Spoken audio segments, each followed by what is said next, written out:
Mary stumbled home after 2 a.m. on a Saturday morning.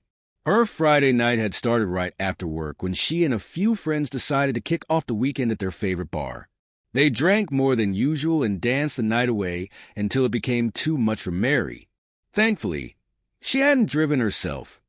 She knew Darren would have been her designated driver, as usual, giving her one of his stern lectures on the way home. Staying out late had become a regular habit for Mary over the past year.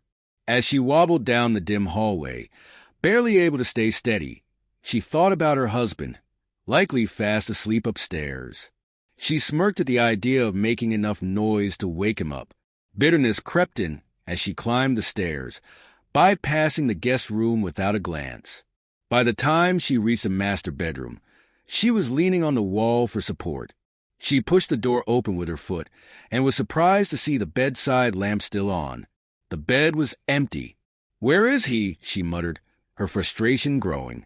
She staggered toward the bathroom, but after searching the entire upstairs, Darren was nowhere to be found. Her heart pounding, Mary made her way downstairs. A faint light was coming from the kitchen, and she guessed Darren might have dozed off at the table while waiting for her. But the kitchen was empty too. The only light came from the hood above the stove. Her irritation grew as she muttered, "He's going to hear about this when he gets back." She scanned the cluttered counter, thinking she'd leave the mess for the morning. But something shiny caught her eye. Sitting on the counter was Darren's wedding ring. A wave of unease swept over her. Beneath it was a pile of papers. Her passport, what looked like a plane ticket, and a sealed envelope. Glancing at her watch, 2:30 a.m., Mary debated waiting for Darren to come back and explain. But exhaustion overtook her, and she slumped into a chair, resting her head on her arms. She quickly fell asleep, the unanswered questions lingering in her mind. Mary couldn't remember how she ended up on the floor, but the impact jolted her awake.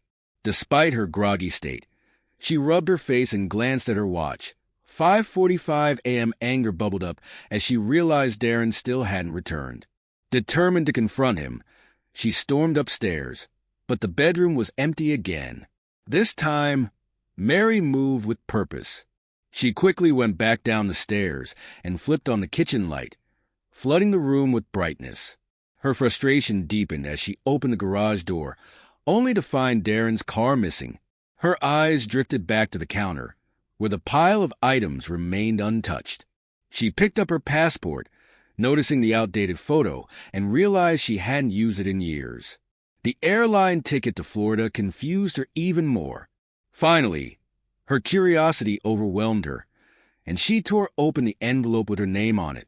Mary rushed to retrieve her reading glasses from the nightstand and returned to the kitchen, clutching the letter. Settling onto a stool at the counter, she began to read. Each word weighed heavily on her as she pieced together the mystery of Darren's absence. As Mary sat in the dimly lit kitchen, her fingers tapped against the edge of her wine glass. Echoes of her life's choices filled the silence, each memory sharper than the last. Darren had moved on, and while she hated the thought of him finding happiness without her, a deep ache of loneliness settled in her chest. The letter lay crumpled on the counter, worn from her repeated attempts to make sense of it. Every line felt like a dagger, a reminder of what she had lost or perhaps what she had let slip away. Her thoughts were interrupted by the sound of a car pulling into the driveway. Startled, she peered through the window, her heart racing with a mix of hope and apprehension. But it wasn't Darren. A delivery driver stepped out, holding a small package with her name on it. Mary accepted the box with trembling hands, confused since she didn't recall ordering anything. The package was light, almost weightless. Inside, she found a small envelope marked for closure. She hesitated before opening it, afraid of another blow to her fragile pride. The note inside read, "Mary, I hope this finds you well. What we shared will always hold a special place in my heart, but it's time for both of us to move forward. Enclosed is a keepsake, a reminder of the good times we had and a token of my gratitude for the life we built, even if it wasn't meant to last. Be kind to yourself. Darren, Underneath the note was a small framed photograph of their family from years ago, back when they were happy, carefree, and full of potential. Mary stared at the picture, her eyes brimming with tears. She hadn't realized how much she missed that version of them. For the first time in years, Mary let herself grieve, not with anger or blame, but with acceptance. She cried for the love that had faded, the family that had fractured, and the woman she had become. By morning, Mary made a decision. Darren's actions had forced her to face a truth she had long ignored. She was just as responsible for the unraveling of their marriage as he was. With a newfound resolve, she decided it was time to take control of her life and begin anew.